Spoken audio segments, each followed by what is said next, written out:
All right, guys, so it has been a really rough week for Square stock. So it will go back here.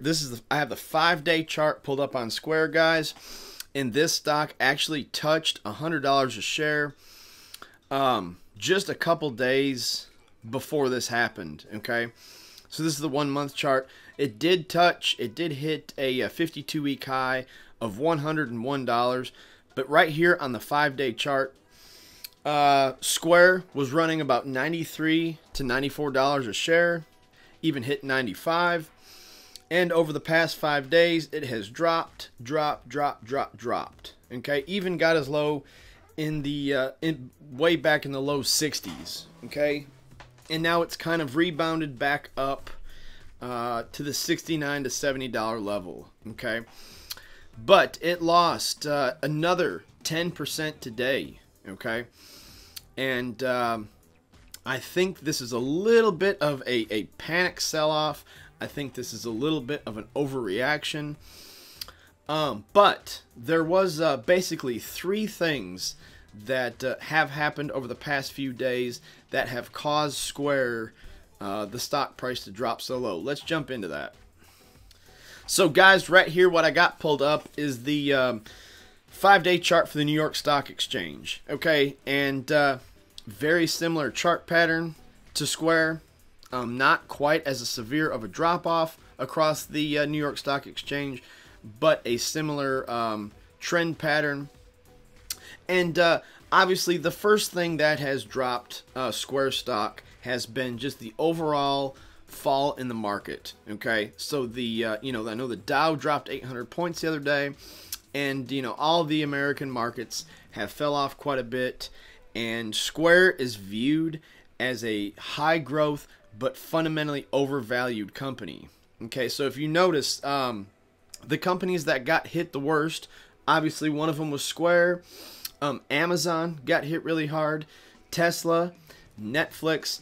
These are all examples of companies that are considered to be fundamentally overvalued. Okay, so when the market takes a hit, these kinds of stocks get hit the hardest. Okay, so that would be the first catalyst that dropped Square stock 30% in 5 days. So here would be the second big catalyst that caused Square stock to fall off so hard today over the past couple days, and that is right here. So their CFO said that she's leaving Square to take the Nextdoor CEO job. Okay, so I'll just read a little bit of this. CFO Sarah Friar is leaving the company to become the CEO of Nextdoor. Friar will stay at Square into December to help with the transition. And then David Vinier, Square's lead independent director and former Goldman Sachs CFO, will lead the search for a new CFO. Okay. And so this is just a good opportunity for Sarah Friar to go after something else, go to a smaller company and try building them up. Again, I feel like this is a market overreaction. Positions change all the time, and this is usually kind of the result you get in any big company when someone critical to the success of that company comes out saying they're going to leave. Usually the stock will tend to fall a little bit. However, just a few things to keep in mind. When people leave a company, some things can change. Small things will change. Sarah Friar is very notable for being very aggressive and being very focused on the investors. Okay, so there could be some negative sentiment taken with this, but the business model and the growth in the company still stands. Okay, then also, guys, this story hit on October 8th.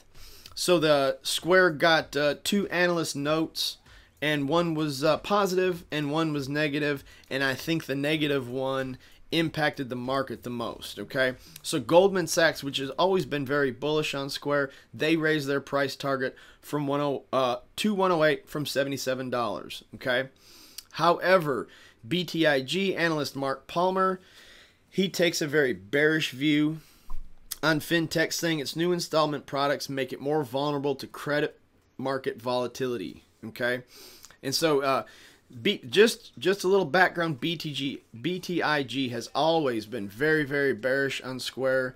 Has always gave them a very low price rating, and he comes out and reiterates his sell rating and a price target of $30, which I think is ridiculous.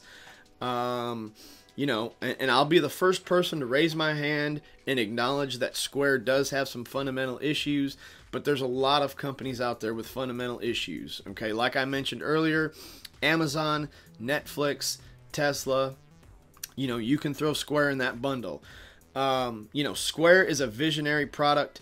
It is a, you know, the growth is just enormous, and the stock price has reflected it. So if you were worried about any kind of volatility, you probably shouldn't have invested in Square in the first place. However, I put a video out. I'll have a link come up now for that.